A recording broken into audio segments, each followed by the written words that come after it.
On ouvre ce journal par ces révélations fracassantes du site d'information en ligne Mediapart. Fabrice Arfi, bonsoir. Vous faites partie des auteurs d'une enquête intitulée « Procès Gbagbo, les preuves d'un montage ». Une enquête qui remet en question le transfèrement et l'inculpation par la Cour pénale internationale de l'ex-président ivoirien Laurent Gbagbo. Il comparaît actuellement devant la CPI. Avant d'évoquer les détails de cette enquête avec vous, Fabrice Arfi, retour sur les faits avec Marie Vallery. C'est une révélation qui met en lumière le drôle de jeu de l'État français et de la Cour pénale internationale. Une nouvelle bombe larguée en pleine polémique autour du procès Gbagbo. Selon Mediapart, le procureur de la CPI, Luis Moreno Ocampo, aurait délibérément demandé de garder prisonnier l'ancien président ivoirien. D'après le site d'investigation, l'objectif à l'époque est d'écarter durablement Gbagbo du pouvoir, avec en coulisses la France à la manœuvre. Une note confidentielle de la diplomatie française obtenue par Mediapart vient appuyer cette révélation. Le procureur souhaite que Ouattara ne relâche pas Gbagbo et qu'un État de la région renvoie l'affaire à la CPI au plus vite. Nous sommes en avril 2011. Le pays traverse alors une grave crise politique. Battu par son rival Alassane Ouattara lors de l'élection de novembre, le chef de l'État sortant, qui clame l'invalidité du scrutin, est de plus en plus isolé. Retranché dans sa résidence à Abidjan, il est alors arrêté par les forces pro-Ouattara, appuyées par la France et l'ONUCI. Son arrestation sera filmée et retransmise dans le monde entier. Seulement voilà, à l'époque, il n'existait ni mandat d'arrêt, ni saisine de la CPI. La requête ne reposerait donc juridiquement sur rien, selon Mediapart. Nicolas Sarkozy, alors président français, est un proche d'Alassane Ouattara. La suite, on la connaît. Laurent Gbagbo est transféré à la Cour pénale internationale. Il est actuellement jugé pour crimes contre l'humanité. Quant à Alassane Ouattara, il a entamé un second mandat à la présidence du pays. Alors Fabrice Arfi, il y a énormément de révélations dans votre enquête. Et ce qu'on leur retient en premier lieu, c'est que l'ONUCI, la force d'interposition de l'ONU en Côte d'Ivoire, et la France, qui est engagée militairement comme force impartiale, ont pris parti pour Alassane Ouattara. C'est ça que vous affirmez aujourd'hui. Oui, non seulement ils ont pris parti, ce qui a déjà été documenté par de précédentes enquêtes, mais on voit que la Cour pénale internationale, la justice internationale, qui se doit d'être impartiale et indépendante, a été en quelque sorte l'instrument juridique, le bras armé judiciaire consentant d'une opération qui a des airs de France-Afrique, d'éloignement de celui pour lequel, notamment une puissance comme la France, n'avait pas pris parti, quitte à monter hors de toute procédure légale, hors de toute compétence, hors de toute saisine, la désignation d'un homme pour l'envoyer devant la CPI qui juge, je le rappelle, les génocides, les crimes contre l'humanité et les crimes de guerre. Et pourquoi ce parti pris pour Alassane Ouattara contre Laurent Gbagbo ? Il est de notoriété publique que Nicolas Sarkozy, le chef de l'État français à l'époque, est un intime d'Alassane Ouattara. Lui-même, Nicolas Sarkozy, a, dans un livre qui a été publié par des confrères, qui était titré « Ça reste entre nous un », chez Flammarion en 2014, a fait un aveu sidérant, sur lequel il y a eu d'ailleurs peu d'écho, je trouve. Il a dit « Nous avons délogé Laurent Gbagbo et nous avons installé Alassane Ouattara ». C'est-à-dire que c'est une puissance étrangère, la France, qui, comme au beau vieux temps des réseaux Focard et du général de Gaulle, a fait la partition d'un pays et a décidé de son avenir au mépris de sa souveraineté et de la nation. Et donc dans votre enquête, entre en scène la justice internationale. Et là, c'est le cœur, la Cour pénale internationale, c'est là le cœur de votre enquête. La CPI et son procureur, Luis Moreno Ocampo, auraient agi sous influence française contre Gbagbo. Vous employez même le terme manipuler, c'est un mot fort. Vous affirmez tout cela aujourd'hui. Oui, on l'affirme, ça sort pas de notre chapeau. Et nous, il ne s'agit pas de prendre parti. Moi, je ne suis pas juge. Il y a peut-être des choses à reprocher à Laurent Gbagbo.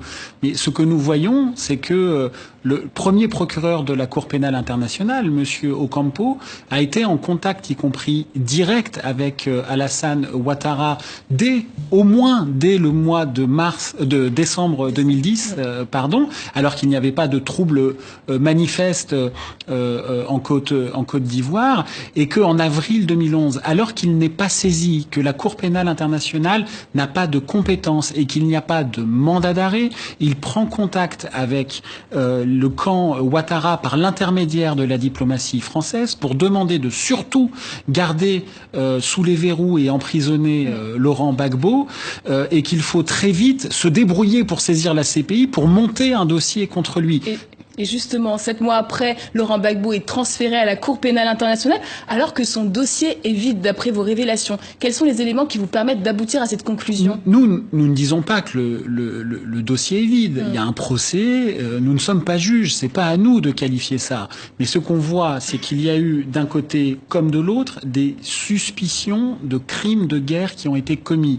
La Croix-Rouge internationale a notamment révélé que du côté du camp d'Alassane Ouattara, il y avait eu des massacres de populations civiles qui méritaient des enquêtes. La CPI n'a même pas émis de mandat d'arrêt dans ce dossier. Et il y a le dossier Gbagbo, à l'aune duquel on découvre que la CPI et la justice internationale, qui est une idée magnifique, mais qui est une idée nécrosée, comme nous le documentons avec notre série d'enquêtes, c'est pas le seul article, nous avons une série d'enquêtes qui s'appelle Les secrets de la Cour, en fait, n'est pas une institution ou trop peu impartiale et indépendante, mais est utilisée par certaines puissances dominantes comme un outil de régulation géopolitique, ainsi qu'une journaliste de Mediapart l'a écrit dans un livre, le joker des puissants. C'est la carte qu'on abat pour pouvoir réguler géopolitiquement certaines parties du monde. Et ça, pour qui a à cœur des idées de démocratie et de justice internationale, d'impartialité, il ne s'agit pas de choisir son camp, c'est proprement insupportable. Et en parallèle, vous mettez en avant, en lumière,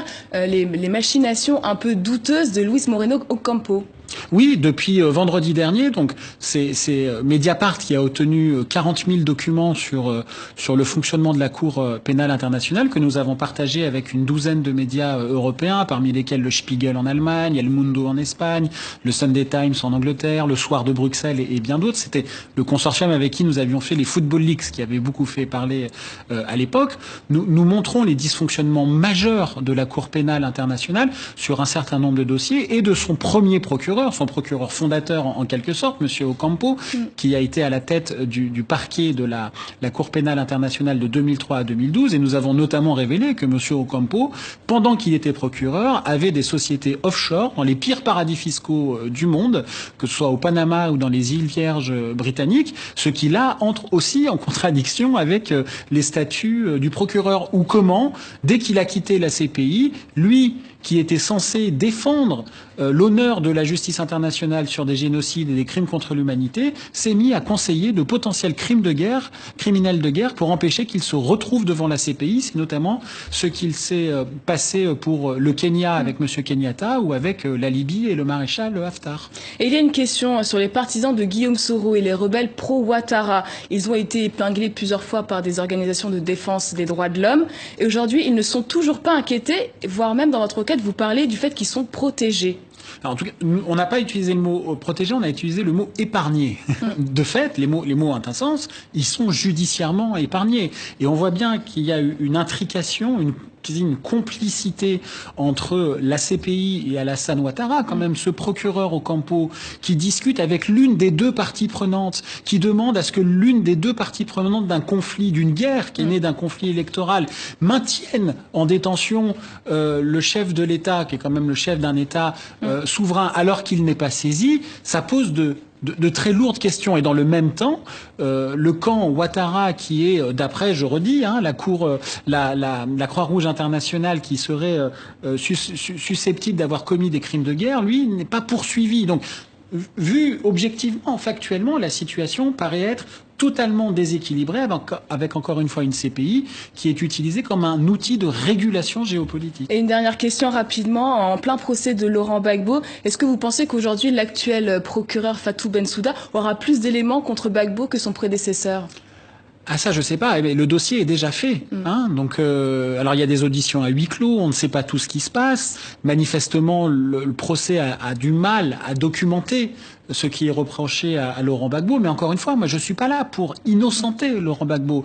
En revanche, je peux dire de manière documentée que la CPI a montré contre lui un dossier alors qu'elle n'était même pas saisie et qu'elle était dans la main de la France et du camp adverse, ce qui pose de grands problèmes. Merci beaucoup Fabrice Arfi d'avoir accepté notre invitation ce soir. Merci. Et nous venons de l'apprendre, suite aux révélations de Mediapart, la Cour pénale internationale vient d'ouvrir une enquête.